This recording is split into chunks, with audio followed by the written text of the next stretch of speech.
Howdy folks, does your kid understand the meaning of the word courtesy or what it means to be courteous? My guess is if your kid is under the age of 10, then they have no idea. They may not have even heard that word before. So here's a few suggestions about ways to kind of approach that conversation with them and guide them to understanding ways they can show courtesy in their daily lives. Enjoy.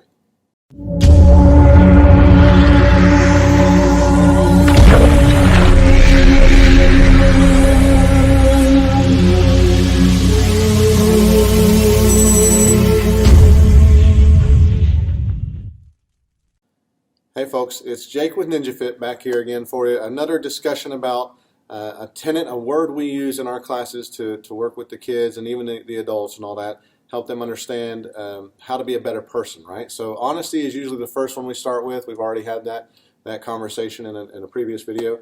The second one we go to after that is courtesy. What it means to be courteous to someone or show courtesy.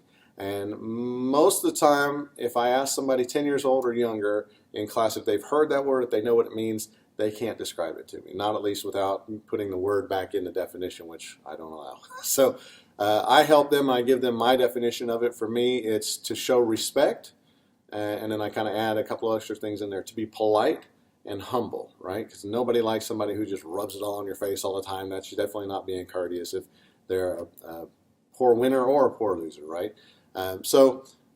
Courtesy, to show respect, be polite and humble is a simple definition I use to help kids learn it. Maybe you can come up with one that's short and sweet to help your kids understand it. But then give them examples of what that looks like in their daily life, how that might happen. Normally I start off with the simple ones that we reinforce here pretty regularly that I can help see and interact with them about. So yes sirs, yes ma'ams, no sirs, no ma'ams. Those are polite ways for people to answer questions. I like that. I do that to the kids. I expect them to do that back to me. It just helps build a habit of politeness, right? Showing that courtesy.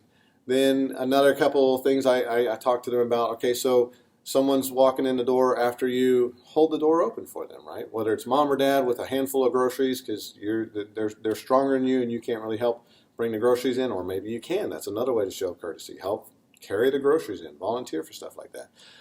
Then so get into some other things that you might find around the house that is not something I necessarily deal a lot with here in classes, but doing their chores the first time they were asked. Doing something the first time instead of being reminded multiple times. That's a good one. I've even come up with potty habits to talk about, right? Courtesy flushes and things like that, or not holding your brother down and giving him a noogie when you're wrestling, things like that. I mean, it's just, you can find all sorts of things in their daily life that examples to give to them that will help put the picture in their head and help them understand it a lot more. Okay, so once you've had that, you've talked about the definition, you've kind of given them examples of what it is, then let's talk about why it's important, right? Have that discussion with your kids. Why do you think it's important to show courtesy and to be courteous to people? Okay, listen to their answer. If they can't come up with one, you give them one, right? I always like it. I feel better if I'm nicer to people, and I often see them return that respect to me, right? So that's a nice thing. It keeps interactions with people on a nicer level, so to show courtesy instead of devolving into something that might be mean or tense or something later on. So keep it courteous, and a lot of interactions stay up higher on a higher level. So I appreciate that. Then get them to think in a different way, right? Start quizzing them. I use this kind of over a period of time with them. We have these conversations as they come to class each week.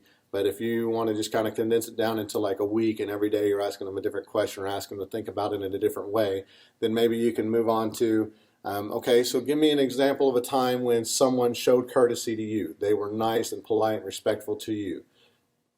They think about it. They give you, oh, Jimmy gave me his last, pudding cup or something when he didn't need it and I was still hungry. Okay, and how did that make you feel when he was being that nice to you? How did that make you feel about Jimmy? Think about those kinds of things. Have that conversation. Then go to another one, another level of that. When was a time, whether it was for you or you can give them a scapegoat, or for someone else, maybe a friend or mom or dad or something, you saw someone do this that did not show courtesy and may have been rude or arrogant, right? That's another word that they got to understand the difference between arrogance and humility.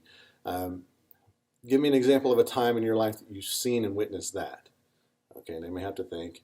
And you can, as their parent, and you're so involved in their life, you may be able to help them with those. Oh, you remember that last season when you were in that soccer team and you guys lost that game, and that other team started kicking dirt at you and saying, "Ha ha," whatever. Whatever it is, you can help them maybe find those examples right in their life, and then when they found that example, say, okay, now how did that feel afterward?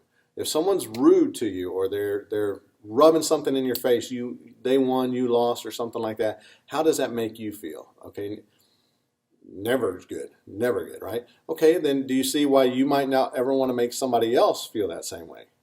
Oh, well, yeah, I get it. I don't want to make anyone feel that way because I felt it and it was terrible, right? So for a week or so, try to find examples of that in each day of their life, or each day ask them about whether it's a past experience they can think about or a future experience that may happen.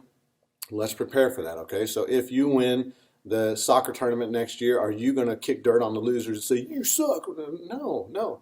What are you going to do? You're going to walk the line and give everybody a high five, say, "Good job. You did a good game," those kinds of things, okay? Or maybe just kind of gear those conversations for the future experiences on issues that you might be having now. Well, you remember how I asked you to clean up your room and I had to ask you 5 times until I finally yelled at you, and that's when you finally did it? Okay, so let's practice on that this week. When I ask you to do anything I ask you to do around the house, whether it's go, put your clothes away in the dirty clothes, or put your shoes up over here, or whatever it is, I want you to do it the first time. If you don't, I'm going to remind you we're working on courtesy this week, and I'd appreciate it if you were courteous to me. Okay, there you go. So have those conversations with your kid this week. I really hope this helps you build a different kind of rapport with them, maybe as a guide and a mentor, instead of always somebody that's telling them what not to do and all that stuff. Help guide them into being a better person in the future, and I really hope that helps them grow up to be the kind of person you'd be proud of. So enjoy this experience with your kids and be safe. If you enjoyed some of these helpful tips for how to have these discussions with your kids about self-defense topics, I'd really suggest checking out Damsel in Defense's Safe Hearts books. They've got a lot of cute books in here that really good colored pictures for the kids to look at as you read along with them. And in the back of each book, there's even a little section with some questions to help guide the conversation further about, okay, now how did Becky deal with this peer pressure situation, and what do you think she could have done differently? Or, there's all sorts of good questions in there for you. But before you do that, I really recommend checking out their Proactive Parent Guide to help prepare you for having these difficult conversations with your kids. But those books are great helps. I'll put some links on the page here for you to look at, and I really hope they help. Thanks.